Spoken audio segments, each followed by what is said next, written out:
দীর্ঘ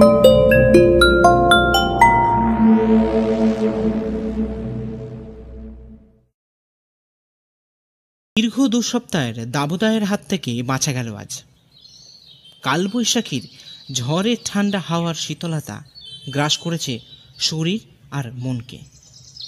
ব্যোমকেশ যে কিভাবে এই বিপর্যয়ের মধ্যেও বাঁধের ওপর দাঁড়িয়ে আছে কে জানে। গ্রীষ্মের দাবদাহে কলকাতার ইট সুরকি দিয়ে তৈরি শহরের জঙ্গল থেকে বেরিয়ে আমরা চলে এসেছি ব্যোমকেশের মামার বাড়ি। না, এখানে মামার বাড়ি থাকলেও সেখানে না আছেন মামা, আর না আছেন মামার বাড়ির কোনো সদস্য। সবাই এই মেদিনীপুর জেলার চাইপাট গ্রাম ছেড়ে কলকাতায় আস্তানা গেড়েছেন। তবে দীনময় কাকা একমাত্র যিনি এখনও এই বাড়ির মায়া ছেড়ে যেতে পারেননি, রয়ে গেছেন এই গণ্ডগ্রামে। দীনময় কাকা হলেন মামার বাড়ির পুরাতন ভৃত্য। তবে এতদিন এই বাড়িতে থাকতে থাকতে তিনি এই বাড়িরই একজন অন্যতম সদস্য হয়ে গেছেন। ব্যোমকেশ আর আমি আজ বিকালে গ্রামের বাঁধের ধারে ঘুরতে চলে আসি। দুপুরে গরম থাকলেও মাটির বাড়িতে থাকার দৌলতে গরম ততটা লাগেনি। বিকালের দিকে ব্যোমকেশ বলে, চলো অজিত, একবার বাঁধের ধারটা ঘুরে আসি। বহু পুরাতন স্মৃতি জড়িয়ে আছে ওই বাঁধের সঙ্গে। তাই আমিও বেরিয়ে পড়ি ব্যোমকেশের সাথে। এই জায়গাটার বাম পাশ দিয়ে বয়ে চলেছে রূপনারায়ণ নদ, আর বাম পাশে লোকবসতি, আর এদের ঠিক মাঝখান দিয়ে সীমান্ত বরাবর এগিয়ে চলেছে এই নদী বাঁধটা। এমনিতেই জায়গাটা অত্যধিক সুন্দর, তার উপর এখানে একটা বিশেষ জিনিস আমার নজর বারবার কেড়ে নিচ্ছে। এখানে বাঁধের ডান দিকে যে সমস্ত বাড়িগুলো রয়েছে তাদের বাড়ি ঢোকার রাস্তাটা কিন্তু ছাদ থেকে।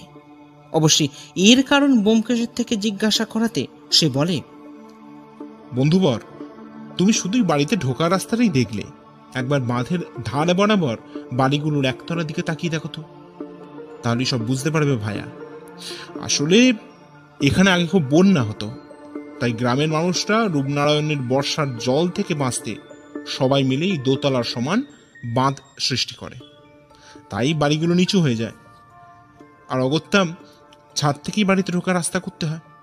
আর শুধু এই নয়, এই গ্রামের আশেপাশের সব বাড়ি তৈরির সময় একতলা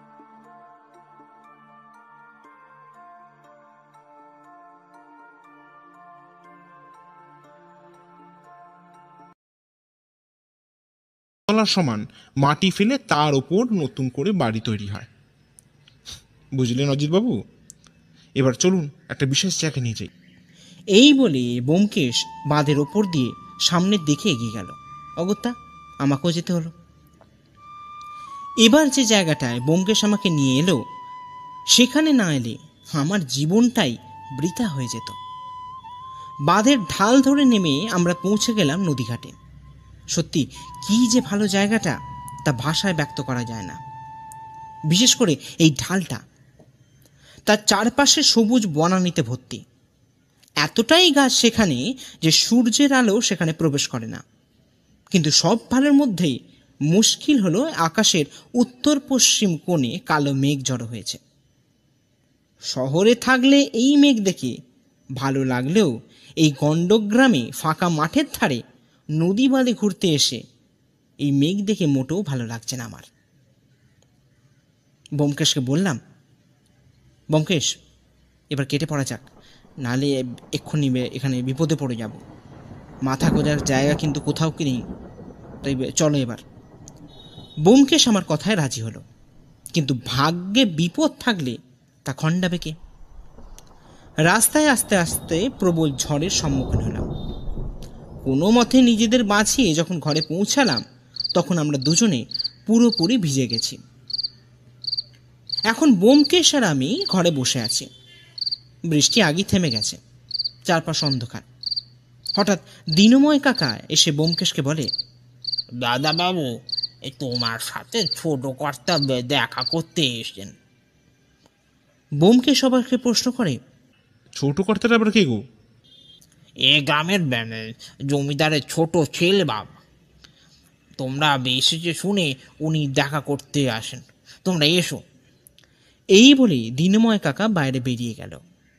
আমি আর ব্যোমকেশ তারপর বাইরের দালানে বেরিয়ে এসে যাকে দেখলাম তার বয়স 35 থেকে 40-এর ভেতর। পরনে সাদা পাঞ্জাবি আর পায়জামা, চেহারায় জমিদারি ভাব লক্ষ্য করা যায়। ব্যোমকেশ তাকে দেখে নমস্কার জানাতে তিনিও প্রতি নমস্কার জানালেন। আমরা চেয়ারে বসার পর ভদ্রলোক বললেন, নমস্কার ব্যোমকেশ বাবু, আমি নগেন্দ্রনাথ রায়, এই চাইপাটের জমিদার গগনেন্দ্রনাথ রায়ের কনিষ্ঠ পুত্র। আসলে একটা দরকারে আপনার কাছে ছুটে আসা ব্যোমকেশ বাবু। ব্যোমকেশ হাত দুটো বুকের কাছে মুড়ে বলে, হ্যাঁ, বলুন না। আসলে তারপর আমার দিকে ফিরে ব্যোমকেশকে বলেন, আসলে ব্যোমকেশ বাবু, এটা খুবই ব্যক্তিগত ব্যাপার, তাই। আপনি নিশ্চিন্তে বলতে পারেন। অজিত আমার বাল্য বন্ধু এবং কাজের সহকারীও বটে। বেশ, আসলে ব্যোমকেশ বাবু, আমরা এই চাইপাট গ্রাম আর আশেপাশের কিছু গ্রামের অর্থাৎ রায়চক, রায়দিঘি, তালমিশি, এই কয়েকটা গ্রামের আমরা জমিদার। আমরা জমিদার হলেও মানুষরা আমাদের বাবামশাইকে কোনো রাজার থেকে কম কিছু মানেন না। গ্রামবাসীর সুখ দুঃখের সঙ্গী হচ্ছে আমরা। সবকিছুই ভালোভাবেই চলছিল, বুঝলেন। এই বলে থেমে গেলেন তিনি। ব্যোমকেশ বলল, তাহলে? আসলে আমাদের বাড়ির রথযাত্রা একটা উৎসবের মতন ব্যোমকেশ বাবু। কিছুদিন আগেই জগন্নাথ দেবের স্নান যাত্রা হয়ে গেছে, আর সামনের কিছুদিনের মধ্যে রথযাত্রাও আছে। তা সবকিছু সুন্দরভাবে আমার তত্ত্বাবধানে পরিচালিত হচ্ছিল। আসলে কি বলুন তো, এবারে আসলে প্রথম আমি এই দায়িত্বটা পেলাম, তাই বুঝতেই পারছেন কি যে এক বিষম দায়িত্ব আমার ওপর বদরে আছে, তা আপনাকে কথায় প্রকাশ করতে পারবো না ব্যোমকেশ বাবু। ব্যোমকেশ এবার প্রশ্ন করলো, আচ্ছা, আপনাদের বাড়ির জগন্নাথ দেব কি রথযাত্রা শেষে আপনাদের বাড়িতেই ফিরে আসেন না অন্য কোথাও? না না ব্যোমকেশ বাবু, যাত্রা শেষে আবারও আমাদের জমিদার বাড়িতে ফিরে আসেন আমাদের গৃহদেবতা এবং কুলদেবতাও বটে জগন্নাথ দেব। আবারও উল্টো রাতে গোটা গ্রামের পরিদর্শন করে নিজ মন্দিরে ফিরে যান জগন্নাথ দেব। বেশ, তা তো বুঝলাম, কিন্তু সমস্যাটা কোথায় নগেন্দ্রনাথ বাবু? ব্যোমকেশ এবার চেয়ারে হেলান দিয়ে বলে উঠল, এবার দিনু কাকা চা নিয়ে আসেন, তারপর টেবিলে চায়ের কাপ নামিয়ে চলে যান। নগেন্দ্রনাথ বাবু এবার চায়ে চুমুক দিলেন, তারপর রুমাল বার করে ঘামটা মুছলেন। দেখে বোঝা যাচ্ছে তিনি বেশ বিপদে আছেন, না হলে এই বৃষ্টির শীতল রাতে নগেন্দ্রনাথ বাবু ঘাম মুছতে হতো না। নগেন্দ্রনাথ বাবু এবার বললেন, আসলে ব্যোমকেশ বাবু, আমাদের বংশের একটা নিয়ম আছে। কি নিয়ম? আমাদের গৃহদেবতা মানে জগন্নাথ দেব স্নানযাত্রা মিটে যাওয়ার পর ওনার মস্তকে একটা দামি হিরে খচিত মুকুট ধারণ করানো হয়, এবং সেই মুকুট ধারণ করানো থাকে উল্টো রাতের পর্যন্ত। এবং এই স্নানযাত্রার পর জগন্নাথ দেব নিজের মন্দির ত্যাগ করে আমাদের অন্দরমহলের মন্দির অর্থাৎ আমাদের ঠাকুর ঘরে উনি স্থান গ্রহণ করেন। মন্দির কি আপনাদের গৃহ সংলগ্ন? হ্যাঁ ব্যোমকেশ বাবু, আমাদের গত 4 পুরুষ ধরে এই জগন্নাথ দেবের সেবা করে চলেছি, এবং তার সঙ্গে এই রথযাত্রাও বটে। আর হিরে খচিত মুকুট ধারণটা? হ্যাঁ ব্যোমকেশ বাবু, এটা আমাদের পূর্বপুরুষের রীতি বলতে পারেন। ব্যোমকেশ এবার একটু ভেবে বলে, কিন্তু এখানে আমার কি করার আছে নগেন্দ্রনাথ বাবু, সেটা একটু পরিষ্কার হলো না। আছে আছে ব্যোমকেশ বাবু আছে। আপনাকে যে হীরের কথা বললাম না এতক্ষণ, সেটা চুরি হয়ে গেছে। মানে? হ্যাঁ ব্যোমকেশ বাবু, আসলে স্নান যাত্রার পর প্রভু জগন্নাথকে হিরে খচিত মুকুট পরিয়ে আমরা অন্দরমহলের ঠাকুর ঘরে নিয়ে আসি। সব ঠিকঠাকই দেখে আমি ঠাকুর ঘরের দরজা বন্ধ করে দিই, পরদিন সকালে খবর পাই হিরে আর নেই। মানে মুকুটটা তো আছে, কিন্তু তাতে হিরের টুকরোটা নেই। আচ্ছা, আপনার ঠিক মনে আছে যে আপনি দেখেছিলেন? হ্যাঁ ব্যোমকেশ বাবু, শুধু আমি কেন, বাড়ির চাকর বাকররাও দেখেছে, আমার মা দেখেছেন। এবার আমাকে এই মুশকিল থেকে বাঁচান ব্যোমকেশ বাবু। রথযাত্রার আগে যদি হিরে না পাই তাহলে বাবা মশাই আমাকে ছাড়বেন না, গলায় ধাক্কা মেরে বাড়ি থেকে বার করে দেবেন। এই বলে চুপ করে গেলেন নগেন্দ্রনাথ বাবু। ব্যোমকেশ প্রশ্ন করল, আচ্ছা, আপনি পুলিশ জানাননি?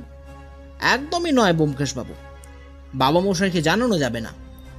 উনি জানলে আমায় একবারে আস্ত রাখবেন না, আর তাছাড়া গ্রামবাসীরও আমাকে গ্রাম ছাড়া করবে।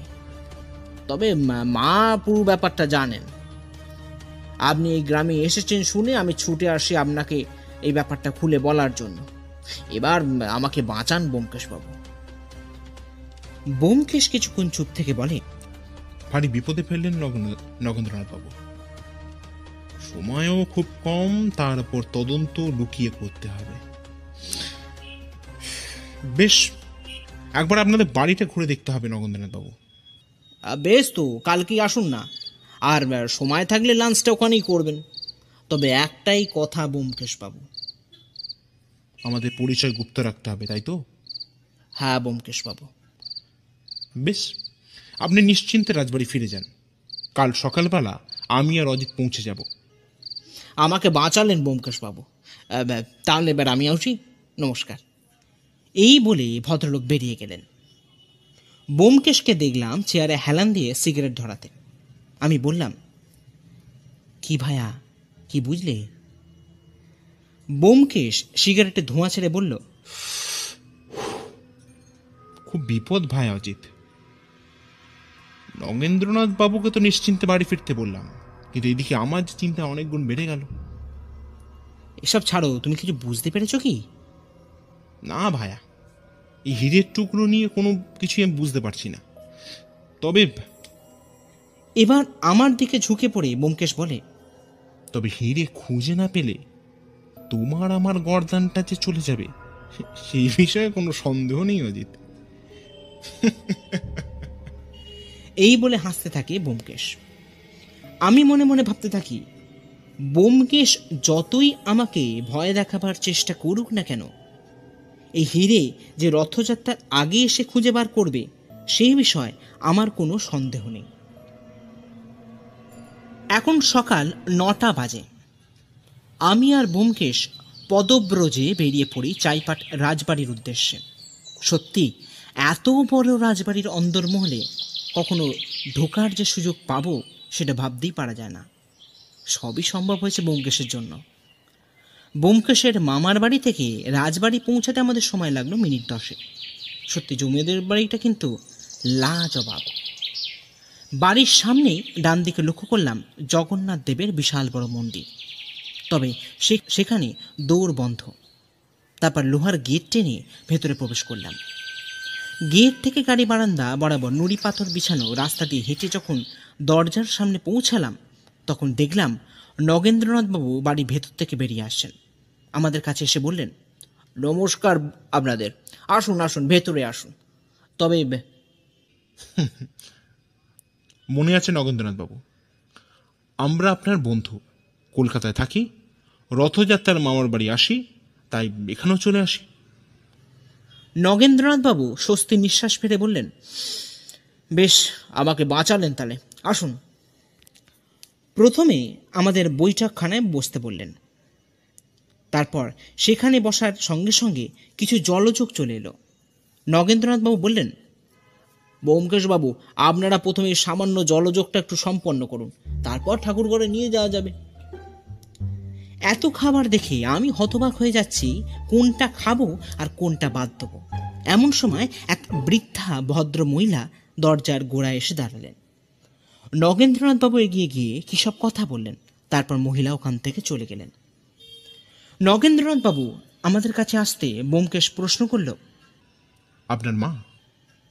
ব্যোমকেশবাবু, আসলে মা কারোর সঙ্গে কথা বলেন না, ওই আপনাদের খোঁজটুকু নিয়ে চলে গেলেন। তা আমার প্রশ্নের কিছু উত্তর দেবেন তো? আমাকে ক্ষমা করবেন ব্যোমকেশবাবু, কিন্তু মাকে সব থেকে একটু দূরে রাখলেই ভালো। বেশ, আপনি যখন বলছেন তখন তা না হয়। এই বলে ব্যোমকেশ চুপ করে গেল। এরপর নগেন্দ্রনাথবাবু আমাদের নিয়ে এলেন ঠাকুর ঘরে। এই ঘরে ঢোকার আগে আমি দেখলাম দুজন প্রহরী দরজার সামনে পাহারা দিচ্ছে। তার দরজা খুলতে ভেতরে ঢুকে দেখি প্রভু জগন্নাথ, মা সুভদ্রা এবং বলভদ্র একটি রূপোর সিংহাসনে উপবিষ্ট। ব্যোমকেশ সেদিকে দেখে নগেন্দ্রনাথবাবুকে প্রশ্ন করে, আচ্ছা, এই সিংহাসনও কি আপনাদের পূর্বপুরুষদের তৈরি নাকি? আগে হ্যাঁ ব্যোমকেশবাবু, কিন্তু কেন বলুন তো? আসলে সিংহাসনের গায়ে যেরকম কাজ দেখা যাচ্ছে সেগুলো পুরাতন দিনেরই দেখে মনে হয়। হ্যাঁ ব্যোমকেশবাবু, আসলে আমার প্রপিতামহের দ্বারাই এ সিংহাসন তৈরি হয়। এরপর ব্যোমকেশ মূর্তিগুলো ভালো করে লক্ষ্য করলো, তারপর বলল, আচ্ছা, এখানে তো দেখছি জগন্নাথ দেব ছাড়া বাকি দুজনের মুকুটে দামি রত্ন আছে, তাহলে? এবার নগেন্দ্রনাথবাবু বেশ আফসোসের সুরে বললেন, সেটাই তো অবাক করা কথা ব্যোমকেশবাবু, আর তার জন্যই তো আপনার কাছে ছুটে যাওয়া। এবার আপনি দেখুন কিছু যদি করে বার করতে পারেন। দেখুন নগেন্দ্রনাথ বাবু, আমি তো চেষ্টা করবই, বাকিটা প্রভুর ওপর। এই বলে ব্যোমকেশ ঠাকুরঘরটা একবার ঘুরে ঘুরে দেখতে থাকে, তারপর সেখান থেকে বেরিয়ে সিঁড়ি দিয়ে নিচে নামতে থাকে। এমন সময় একটা চিৎকারের আওয়াজ পাওয়া যায় দোতলার একটা ঘর থেকে। ব্যোমকেশ দাঁড়িয়ে পড়ে, আর সঙ্গে আমরাও। এবার ব্যোমকেশ জিজ্ঞাসা করে, এটা কার চিৎকার নগেন্দ্রনাথ বাবু? লক্ষ্য করলাম নগেন্দ্রনাথবাবু ব্যোমকেশের প্রশ্ন শুনে প্রথমে চমকে গেলেন, তারপর নিজেকে সামনে নিয়ে বললেন, হ্যাঁ আসলে আসলে ব্যোমকেশবাবু, আপনাকে একটা কথা বলা হয়নি। কি নগেন্দ্রনাথ বাবু? ওটা আমার দাদার ডাক। মানে? হ্যাঁ, আসলে সব কিছুই ঠিকঠাক চলছিল ব্যোমকেশবাবু, হঠাৎ যে কি হলো গত 6 মাস যাবৎ দাদা কাউকে চিনতে পারছেন না। ডাক্তারও দেখানো হলো, কিন্তু দিনে দিনে দাদা বদ্ধ উন্মাদে পরিণত হতে লাগলো। গ্রাম বাড়ির যাতে জেনে না যান সেই জন্য দাদাকে লুকিয়ে বন্ধ করে রাখা হয় ঘরের ভেতর। আর এই ঘটনার কিছুদিন পরই বাবা মশাই শয্যাশায়ী হয়ে পড়েন। বহুদিন পর এই রথযাত্রা গিরে আমাদের গৃহে একটা আনন্দ নেমে আসে, কিন্তু দেখুন তো কী সব যে হয়ে গেল। এই বলে নগেন্দ্রনাথবাবু মাথা নিচু করে দাঁড়ালেন। ব্যোমকেশ এবার বলল, আচ্ছা, একবার গগনেন্দ্রনাথ বাবু মানে মেসমশাইয়ের সঙ্গে দেখা করা যায় কি? হ্যাঁ সে তো যায়, তবে ব্যোমকেশ এবার ওনার মুখের কথা থামিয়ে নিয়ে বলল, আমাদের পরিচয় গোপন রাখতে হবে, তাই তো? আর চুরি কথা বলা যাবে না। হ্যাঁ বেশ, এবার চলুন আপনাদের নিয়ে যাওয়া যাক। আমরা যখন জমিদার গগনেন্দ্রনাথ রায়ের মানে নগেন্দ্রনাথবাবুর বাবার ঘরে প্রবেশ করলাম, তখন দেখি এক বয়স্ক ভদ্রলোক বিছানায় হেলান দিয়ে শুয়ে আছেন, আর এক ভৃত্য তাকে কিছু খাইয়ে দিচ্ছেন। আমরা ঘরে ঢুকলে নগেন্দ্রনাথবাবু সেই ভৃত্যকে বাইরে যেতে বলেন। তারপর নগেন্দ্রনাথবাবু আমাদের বন্ধু বলে পরিচয় করিয়ে দেন। গগনেন্দ্রনাথবাবু আমাদের পরিচয় পাওয়ার পর বলেন, তোমরা এখানে বসো বাবা। এই বলে তার সামনে থাকা দুটো চেয়ারে আঙুল দিয়ে দেখিয়ে দেন। আমি আর ব্যোমকেশ বাধ্য শিশুর মতন সেখানে গিয়ে বসি। তারপর তিনি বলেন, টিকটিকির কাজটা কি জানো তো বাবা? ব্যোমকেশ প্রথমে অবাক হলেও তারপর নিজেকে সামলে সামান্য মুচকে এসে বলে,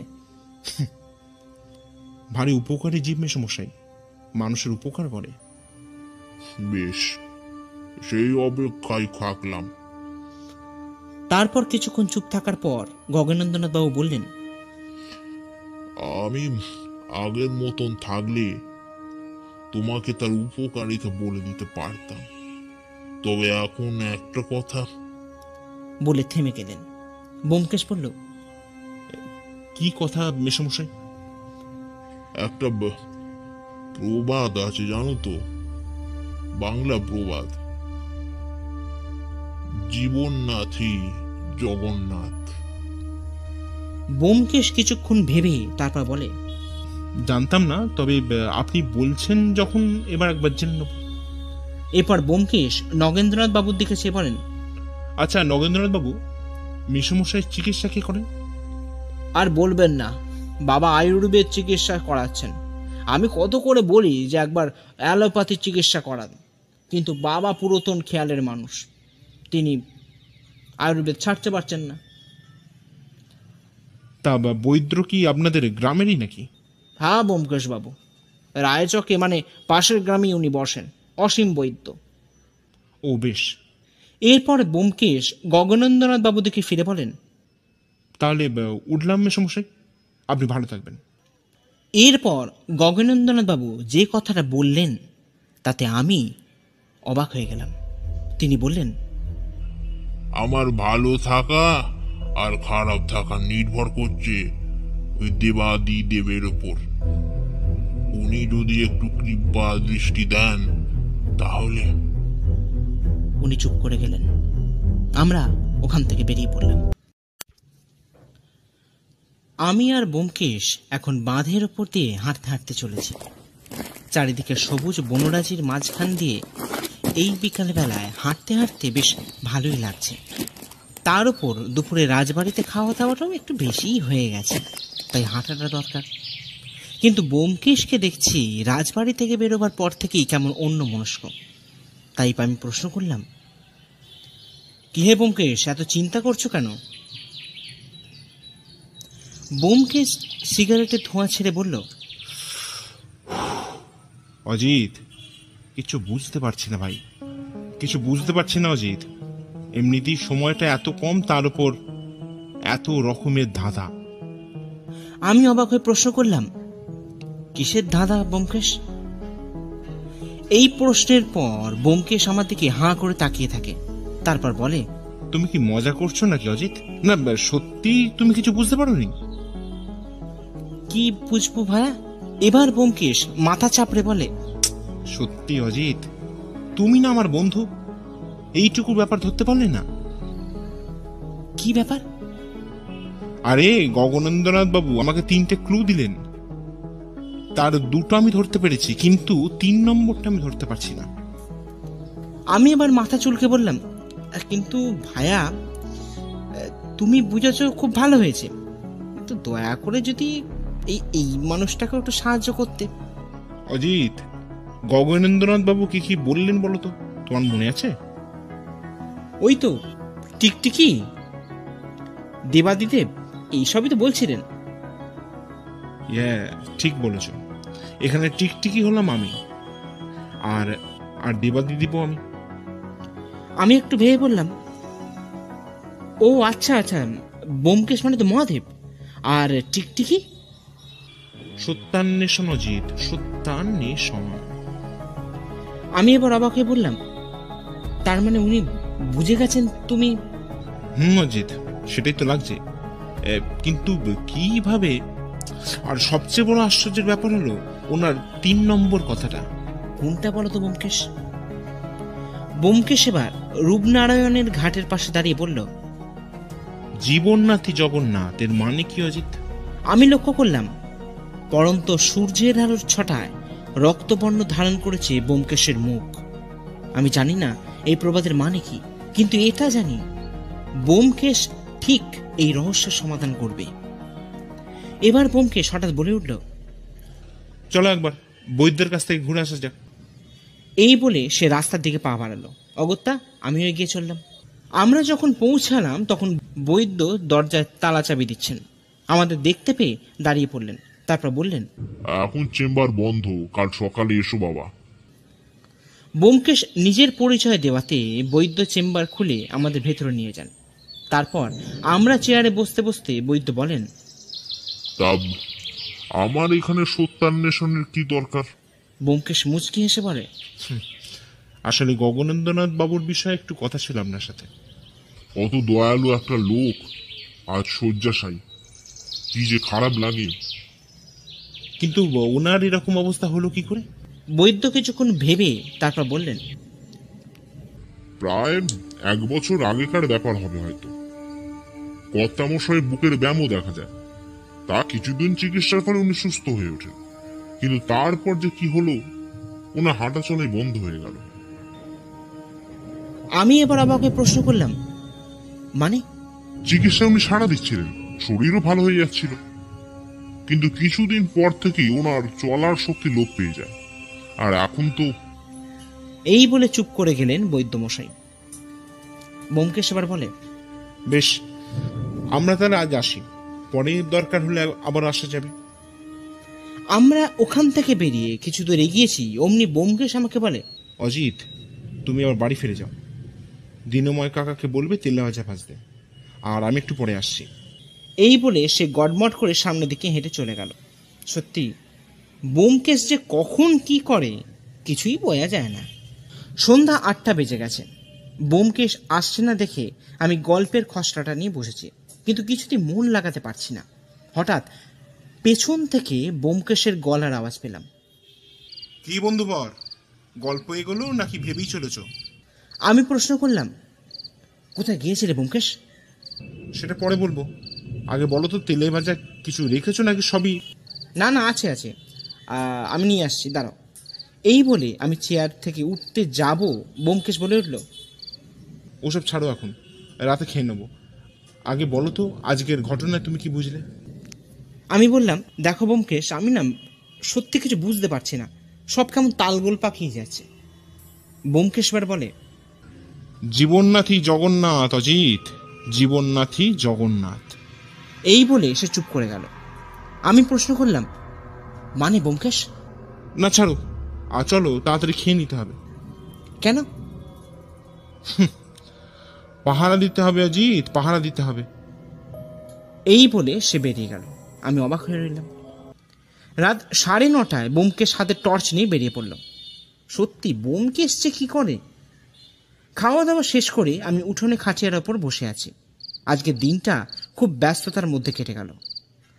ব্যোমকেশ এখন কি করছে, কোথায় আছে, কি করবে, আমি কিছুই জানি না।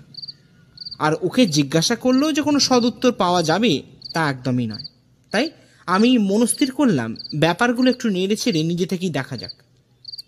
এই নাড়াচাড়া করতে গিয়ে কখন যে ঘুমিয়ে পড়েছি তা খেয়ালই করিনি। সকালে ঘুম ভাঙলো ব্যোমকেশের গলার আওয়াজে। কি ভাইয়া, আমার অনুপস্থিতির দুঃখে তুমি কি বৈরাগী হলে নাকি? আমি তাড়াতাড়ি উঠে পড়ে বললাম, হ্যাঁ কেন এরকম বলছো কেন ব্যোমকেশ? বলবো না? এই যে উঠোনে খাটিয়ার ওপর শুয়ে আছো, সারা রাত ঘরেও যাওনি, তা এমন অবস্থা কোনো মানুষের কখন হয়? প্রথমত লাশময়ী নারীর চিন্তায়, অথবা অহেতুক চিন্তা। দূর, এসব বাদ দাও। এবার বলো তো, কাল সারা রাত কি করলে তুমি? ব্যোমকেশ প্রথমে মুচকি হাসলো, তারপর বলল, এখন বলবো না, আগে 1 কাপ চা। সারা রাত ভীষণ ধকল গেছে অজিত, মুখটা ধুয়ে নাও। বাঁধের ধারে ওই চায়ের দোকানে চা পান করতে করতে তোমাকে সব বলবো। আমি ঝটপট তৈরি হয়ে নিলাম। মনে একটা তীব্র উত্তেজনা কাজ করছে। মনে হচ্ছে কতক্ষণে সব রহস্যের সমাধান কথা জানতে পারবো। আমি আর ব্যোমকেশ চায়ের দোকানে চা পান করে চলে এসেছি সেই রূপনারায়ণ নদের ঘাটের সামনে। সত্যি যতবারই এখানে আসি ততবারই মনটা ভালো হয়ে যায়। ব্যোমকেশ আমার সামনে নদী ঘাটে পা ঝুলিয়ে বসে আছে। তারপর পকেট থেকে একটা সিগারেট বার করে ধরালো। আমি এবার নিজের কৌতূহল চাপতে না পেরে বলে ফেললাম, কি ব্যোমকেশ, এবার তো বলো রহস্যের সমাধানটা করলে কি করে? ব্যোমকেশ সিগারেটের ধোঁয়া ছেড়ে বলতে শুরু করলো, অজিত, আমাকে একটা প্রশ্নের উত্তর দাও তো। হ্যাঁ বলো না। প্রবৃত্তির শ্রেণীতে 3 নম্বর জায়গা কি আছে বলো তো?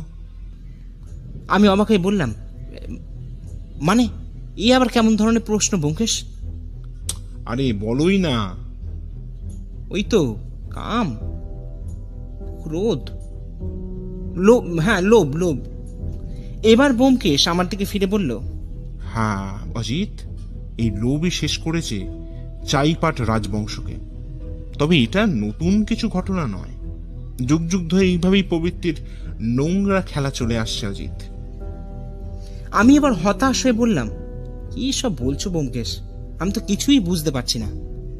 বেশ, আমি তোমাকে সব বুঝিয়ে বলছি। প্রথমে বলি, জগন্নাথ দেবের হীরা পাওয়া গেছে। এখন সেটা জগন্নাথ দেবের মুকুটে স্থান পেয়েছে। কিন্তু কিসের কিন্তু ব্যোমকেশ? চুরিটা করেছিলেন নগেন্দ্রনাথ বাবুর মা। আমি তো আকাশ থেকে পড়লাম, বললাম মানে এসব কি বলছো ব্যোমকেশ? আমি ঠিকই বলছি অজিত, চুরিটা করেছিলেন নগেন্দ্রনাথ বাবুর মা। কিন্তু কেন? সেখানেই তো প্রশ্ন অজিত, আর তার উত্তর পেতেই কাল রাতের পাহারাদারি। কিন্তু কিভাবে জানলে সেটা? দেখো অজিত, আমার প্রথম দিন থেকেই এসব ব্যাপারটা ভালো লাগছিল না। তার উপর নগেন্দ্রনাথ বাবু বললেন ওনার মা কিছু বলবেন না। কিন্তু কেন, এই প্রশ্নের উত্তর ভাবতে থাকি আমি, আর তার উত্তর পাই গতকাল রাতে। গতকাল রাতে? কিন্তু কিভাবে ব্যোমকেশ? গতকাল রাতে আমি পুলিশের সাহায্য নিয়ে পাহারা দিই চাইপাড় রাজবাড়ির চারধার, আর লক্ষ্য করতে থাকি কোনো ঘটনা ঘটে কিনা। দাঁড়াতে দাঁড়াতে মোটামুটি সারা রাতে কেটে যায়। হঠাৎ ভোরের আলো ফোটার কিছুক্ষণ আগেই দেখি নগেন্দ্রনাথ বাবুর ঠাকুর ঘরে আলো জ্বলছে। আমি রাজবাড়ির পাহারাদারকে বাঁচিয়ে এগিয়ে যাই ঠাকুর ঘরের দিকে, যাতে অপরাধীকে হাতে নাতে ধরতে পারি। দরজা আস্তে করে ঠেলে ভেতরে ঢুকে দেখি নগেন্দ্রনাথ বাবুর মা হীরাটা রেখে দিচ্ছেন। আমি ঢুকতেই উনি ভয় পেয়ে যান এবং তারপর আমাকে যা সব বলেন তাতে আমি ওনার থেকেও বেশি অবাক হয়ে যাই অজিত। আমি এবার প্রশ্ন করি, তুমি অবাক হয়ে গেছো? কিন্তু কি কারণে ব্যোমকেশ? ব্যোমকেশ এবার এক দীর্ঘশ্বাস ফেলল, তারপর বলল, আচ্ছা, তোমার নগেন্দ্রনাথ বাবুর বাবার কথাটা মনে আছে? মানে ওই প্রবাদটা? আমি একটা ভেবে বলি, হ্যাঁ মনে আছে তো। বেশ, কি বলো তো? ওই তো জীবননাথই জগন্নাথ। একদম ঠিক বলেছো ভাইয়া।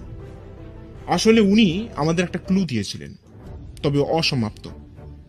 বাকিটা ছেড়ে দেন আমার বুদ্ধি আর সততার উপর। আমি এবার বললাম, তুমি কি হেয়ালি করছো নাকি ব্যোমকেশ? আমি তো কিছুই বুঝতে পারছি না, একটু খুলে বলো না ভাইয়া। বেশ, শোন। গগনেন্দ্রনাথ বাবু মানে নগেন্দ্রনাথ বাবুর বাবা, এই পঙ্গু দশা করেন নগেন্দ্রনাথ বাবু নিজে। মানে? হ্যাঁ অজিত, নগেন্দ্রনাথ বাবুর মা আমাকে বলেন, আর এও বলেন নগেন্দ্রনাথ বাবুর দাদা মাথার ব্যামোর পেছনেও নাকি নগেন্দ্রনাথ বাবুর হাত আছে। কি নাকি একটা ওষুধ ওনাকে খাইয়ে ওরকম অবস্থা তৈরি করেছে। গগনেন্দ্রনাথ বাবু এবং তার স্ত্রী মানে নগেন্দ্রনাথ বাবুর বাবা এবং মা এসব জানতে পেরে যান। তাই গগনেন্দ্রনাথ বাবুকে রোগের চিকিৎসার অজুহাতে বিষাক্ত গাছে শিকড় খাইয়ে দেন নগেন্দ্রনাথ বাবু, আর তিনি তাতেই পঙ্গু হয়ে যান। কিন্তু এসব করে ওনার লাভ কি ব্যোমকেশ? ওই যে বললাম ভাইয়া, লোভ। জমিদারির দায়িত্ব পাওয়ার লোভে প্রথমে দাদাকে মানসিকভাবে রোগী করে তোলেন, তারপর গগনেন্দ্রনাথ বাবু বাধা দিলেও তাকেও পঙ্গু করে তোলেন, আর মাকে শাসিয়ে দেন যাতে মুখ বন্ধ রাখে। এদিকে নগেন্দ্রনাথ বাবুর মা এসব অন্যায় মেনে নিতে পারেন না, তাই ওই রথযাত্রায় পুরনো প্রথাকে হাতিয়ার করি প্রতিশোধ নিতে চান তিনি। পরে নগেন্দ্রনাথ বাবু সব বুঝতে পেরে যান, আর ওনার মা কিছু ঘটার আগেই হিরেটা যথাস্থানে রেখে দিতে চান, আর এই সত্যান্বেষীর চোখে পড়ে যান। কিন্তু ব্যোমকেশ, বৈদ্য কি এসবের সঙ্গে যুক্ত নাকি? ব্যোমকেশ আমার কথা থামিয়ে বলে, আরে না না, উনি কিছুই জানতেন না। ওনার ওষুধ দিয়ে যাওয়ার পর সেই ওষুধ পাল্টে দিতেন নগেন্দ্রনাথ বাবু, ব্যাস, শর্টে শর্টাং। কিন্তু সব তো বুঝলাম ব্যোমকেশ, ওই প্রবাদটা ছাড়া। ব্যোমকেশ এবার হাসতে হাসতে বলে, তুমি এখনো বোঝনি অজিত, জীবননাথই জগন্নাথ। এখানে জীবননাথ মানে যিনি তোমার জীবনকে লালন পালন করছেন, আর জগন্নাথ মানে তো তুমি জানো। এখানে নগেন্দ্রনাথ বাবু তার জীবননাথ মানে তার পিতা গগনেন্দ্রনাথ বাবুর সাথে যেরূপ অন্যায় করেছেন সেটা শাস্তির যোগ্য। উপরন্তু তিনি জগন্নাথের হিরে না পেয়ে ভক্তের পরিচয় দেওয়ার জন্য লাফিয়ে ওঠেন। তাই নগেন্দ্রনাথ বাবুর কথা তুলে ধরার জন্যই ওই প্রবাদের দরকার বোধ করেছিলেন গগনেন্দ্রনাথ বাবু। এই বলে ব্যোমকেশ তাকিয়ে থাকে নদীর জলের দিকে। আমি মনে মনে ভাবতে থাকি, কি করে সন্তানরা পারে তাদের পিতামাতার সঙ্গে এরকম ব্যবহার করতে? যারা জন্ম দিলেন, শিক্ষা দিলেন, তাদেরকেও আঘাত করতে হাত কাঁপে না এই সমস্ত সন্তানদের? তারপরই নজর পড়ে ব্যোমকেশের দিকে, আর ভাবি, এই জন্যই ব্যোমকেশের মতন সত্যান্বেষী দরকার প্রকৃত শিক্ষাটা কি সেটা চোখে আঙুল দিয়ে আমাদের দেখিয়ে দিতে। আর এটাই তো ধর্মের মূল কথা।